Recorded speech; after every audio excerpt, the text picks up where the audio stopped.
Good morning Buchi. Good morning. চশমা কোথায়? ও চশমা আমি জানি না কোথায়। এই যে এটা তোমার দিকে ছুড়বো, দেখো আনা দুলসেট এই কোথায় গেল?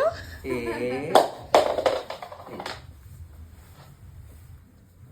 ওদিকে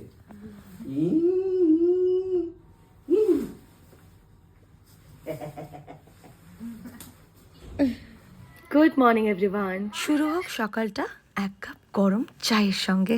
রুমের বাইরের ভিউটা ভীষণ সুন্দর ছিল, চা খেতে খেতে সেটাই উপভোগ করছিলাম।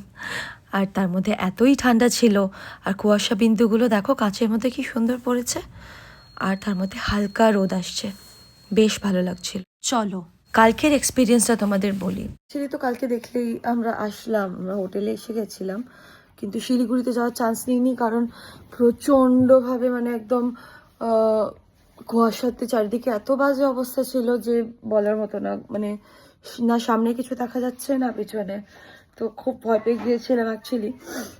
আগেও হয়েছে একবার, এরকম ভয় লাগছিল। একটু সাবধানে থাকাটাই বেটার। শিলিগুড়ির জন্য বেরোবো, তারপরে দেখা যাক শিলিগুড়ি থেকে কোন দিকে আমরা যাই। চলো ব্রেকফাস্টের জন্য চলে এসেছি, এবার তাড়াহুড়ো করে ব্রেকফাস্টটা করে নেওয়া যাক, কারণ এরপরে তো আবার বেরোতে হবে। তো দেখি ব্রেকফাস্টে কী কী আছে। আমরা কিন্তু প্রথমেই কিছু ফ্রুটস নিয়ে নিয়েছিলাম, আর ফ্রুটসের মধ্যে ছিল কলা, আপেল, পেঁপে আর কমলা লেবু।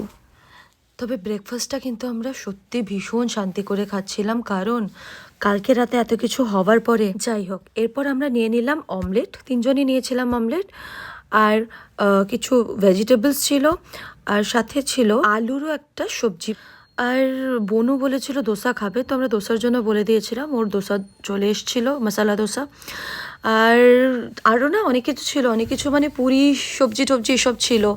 তো এত তেল ঠেলে এরকমভাবে ভালো লাগে না, পুরি টুরি আমাদের কারোরই খুব একটা পছন্দ না, তো আমরা কেউ নিইনি। তো যাই হোক, তারপরে ছিল গাজরের হালুয়া, ওনারা বানিয়েছিলেন, কিন্তু না এটাতে সুজি টুজি এইসব দেওয়া ছিল। গাজরের হালুয়ার মধ্যে প্রথমবার এরকম দেখলাম, মানে এটা অনেকটা না ফিরনি ফিরনি বা ওরকম মানে ডিফারেন্ট একটা মিষ্টি লাগছিল খেতে। তো আমি জিজ্ঞেস করেছিলেন ওনারা কেমন লেগেছে, তো অফকোর্স ভালোই বলেছিলাম, ওকে ওকে ছিল, খুব একটা ভালো ছিল না। চলো এরপর রয় নিয়ে নিল এক কাপ কফি, আর আমার ফেভারিট চা। অফকোর্স আমার কফি একদম ভালো লাগে না, চা ভীষণ ভালো লাগে, তো আমি চা নিয়ে নিয়েছিলাম। আর এবার আমাদের ব্রেকফাস্টটা কমপ্লিট করা হলো, এবার আমরা তাড়াতাড়ি করে যাব, রেডি হব, রেডি হয়ে আমরা বেরিয়ে যাব নেক্সট ডেস্টিনেশনের জন্য। আর হোটেলটা এত সুন্দর করে সাজিয়েছিল বিকজ অফ ক্রিসমাস, আর দেখতেই পাচ্ছ তোমরা এত সুন্দর করে